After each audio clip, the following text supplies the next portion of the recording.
What's up? It's Christian, and today I want to get into a quick story about my Kundalini awakening that happened in 2016 when I was about 19 or 20 years old.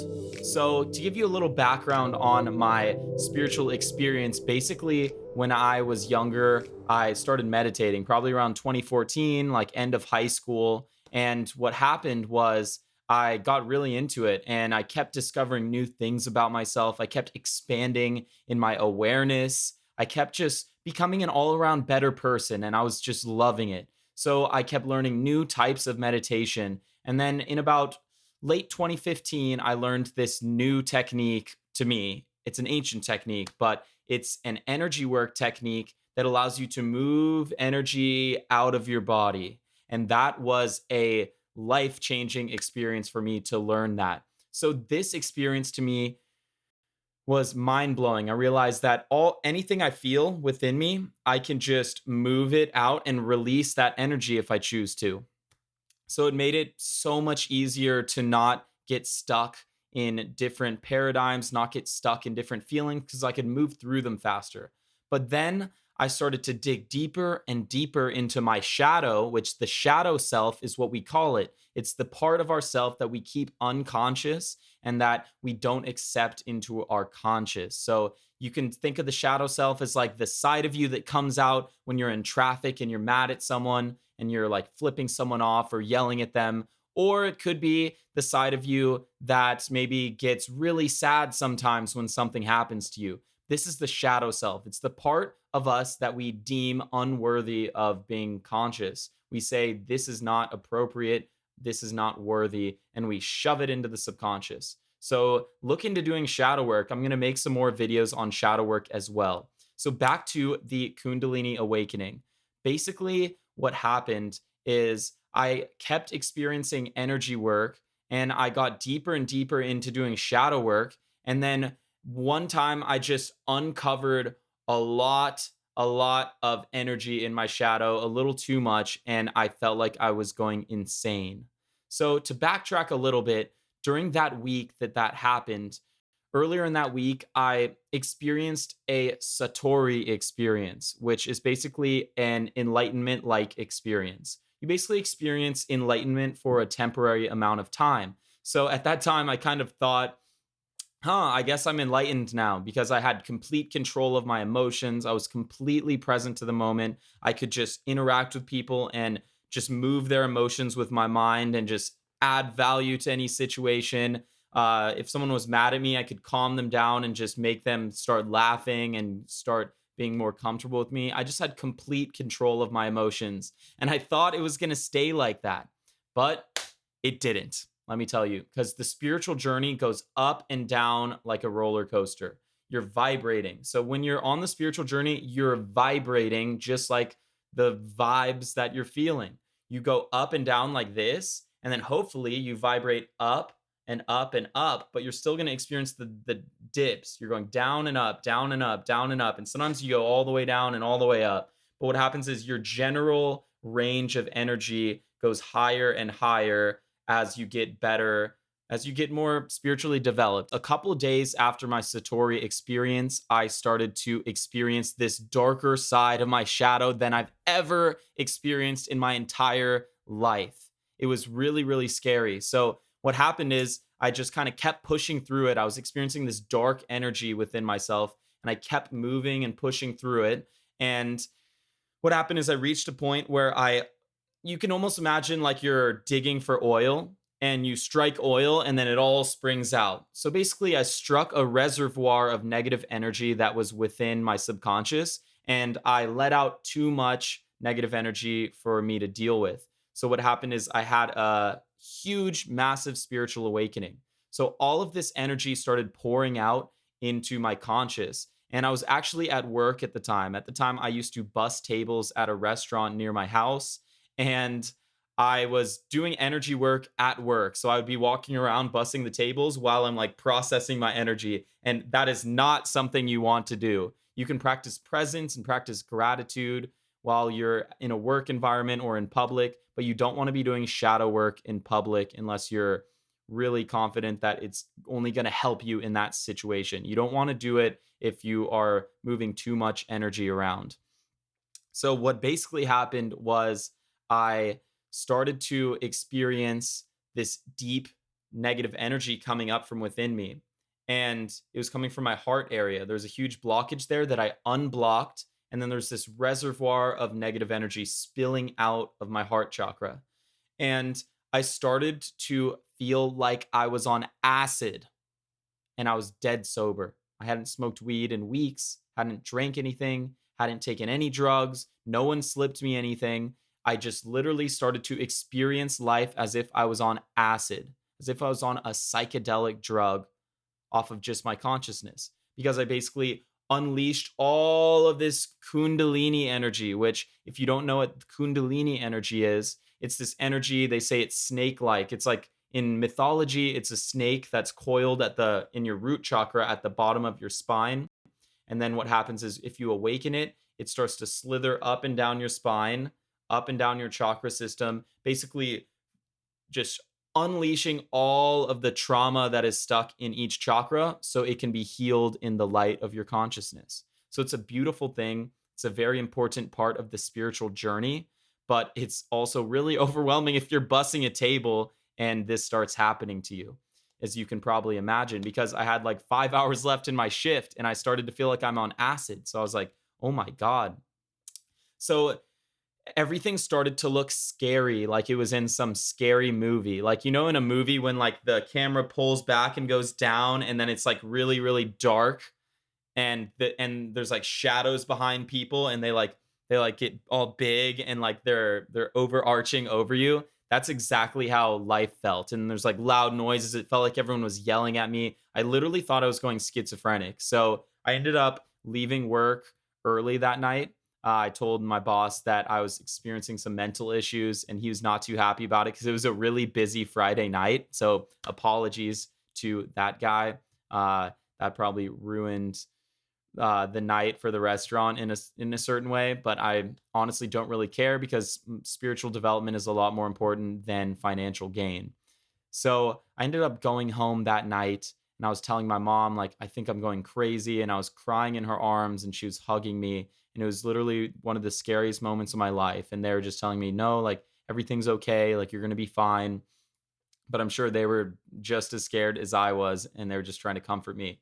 So I ended up trying to go to bed, but I would close my eyes and then I would just see demons flying around and I would hear noises. I felt like I was literally in hell and I couldn't sleep and I was just so uncomfortable that I went and I woke my dad up and told him how I was feeling and he's like, "Let's go walk around." So we ended up walking to the beach in Huntington and going out by the ocean and I was talking to him. I still felt really weird, but it felt a lot better to be with somebody. And he was talking to me. We were talking about things, kind of keeping our mind off of it. So then I ended up going back in. He went to bed. And then I got this weird urge to look up Kundalini awakening, which I don't really know where I heard of it. I had probably heard the word before, but I couldn't pinpoint exactly where I have heard the word. And I've never looked into it or anything, but I remembered Kundalini awakening, something about a Kundalini awakening. I should really look into this. So I looked up Kundalini awakening, and the first thing it says is, don't worry, you're not going crazy.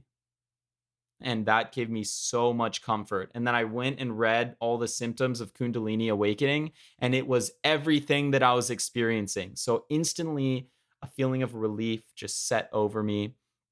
I became more comfortable. I started looking into it. They're like, you really need to fix your diet, preferably get on a plant based diet. So I ended up going vegan right after, like literally that next day.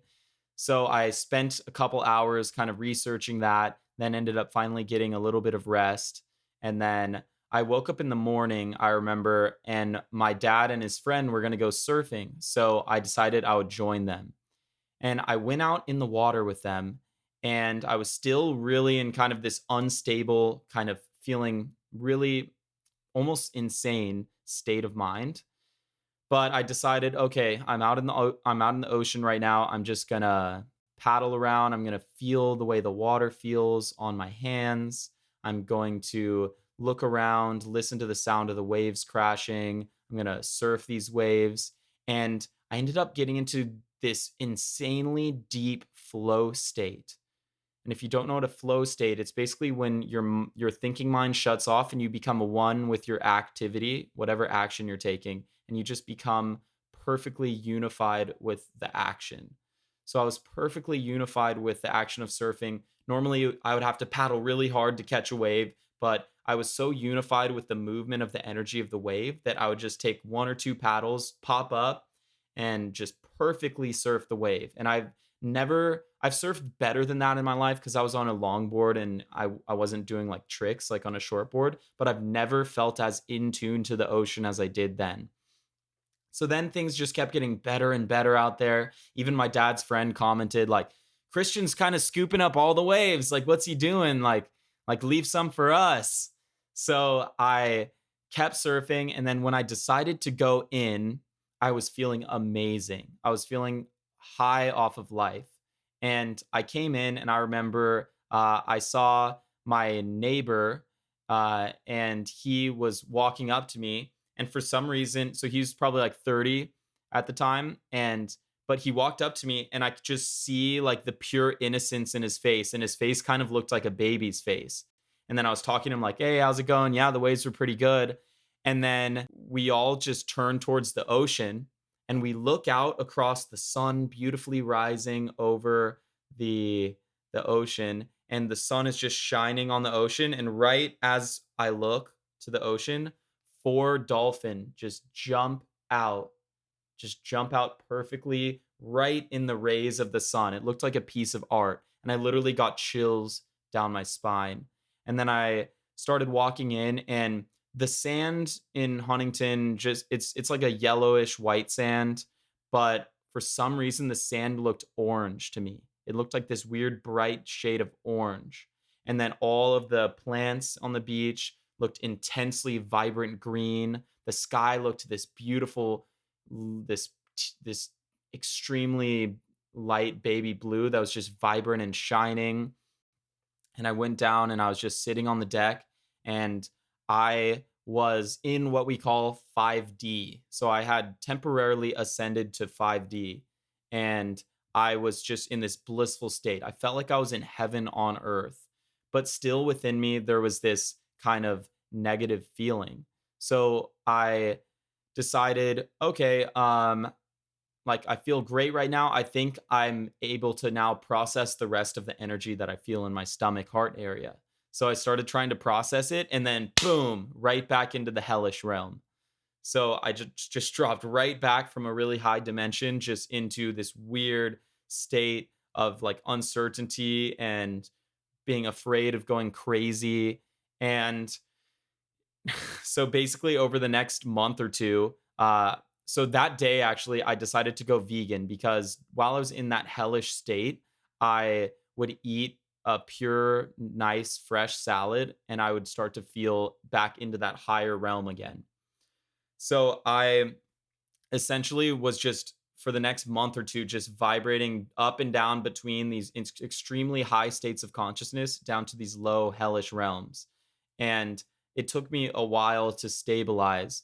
And then I actually ended up stopping being vegan soon after that. I started smoking weed again to numb the sensations because I couldn't handle it. It was just too much energy going on. I became just acting like I just wanted to numb everything that was going on.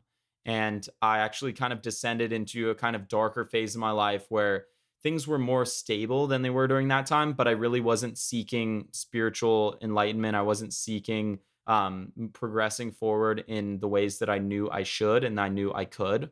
I was kind of like drowning myself in chasing girls, in partying, and things like that. And it really wasn't until a couple years after that that I reignited my spiritual journey and went vegan again and got back into daily meditation routines. And then that led me to where I am now, where I am coaching people in spirituality, coaching people on how to heal their energy. And it was a freaking journey, like not gonna lie. So If you're out there and you experience something similar, for most people, it's not this intense because they usually don't have that much past life trauma stored in their subconscious. But you might experience similar things to this. And you might experience some ascension symptoms, which are kind of like what I described, where you might think you're going crazy. You might kind of feel like reality isn't as real as it once was. You might feel like you're more detached from people. You might get hot spells and cold feelings in your body. You might get random emotional outbursts. And this is all just the process of purging the negative energy within you and realigning your body, mind, and soul onto the higher dimensions. So don't worry about it. It's actually a good thing. But if you're experiencing some of these, look up ascension symptoms or look up Kundalini awakening symptoms. And you can look up the best types of diets to help you cope with that. You can look up the best type of meditations and routines. I personally do a lot of breath work and energy work. But yeah, so that is my story on my Kundalini awakening.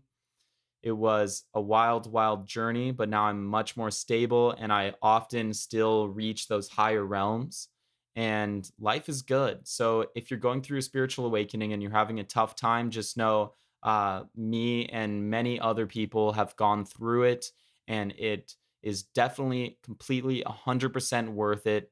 And just remember to not let the stories get in the way of the work. Because a main reason that was so troublesome for me is because instead of just saying, okay, I'm just experiencing different frequencies of energy, it's okay. I was telling myself, am I going crazy? Am I going schizophrenic? Am I losing my mind? And those thoughts were the things that actually kept me in a low state and kept me in fear. But if I had just let go of those thoughts, which is easier said than done for sure, then I would have been able to just allow the energy, accept it when it's there, and then release it. And I would not have had nearly as hard of a time. Also, if I had kept my vegan diet going longer, then I would have had a lot easier of a time as well. But I decided to stop it. And also, I decided to start smoking weed every day, which is not something I would suggest to anyone, especially someone that is going through an intense spiritual awakening. So, thank you so much for watching. I'm going to have more videos on energy work and all that. So, feel free to subscribe to the channel if you liked the content, and I'll see you next time.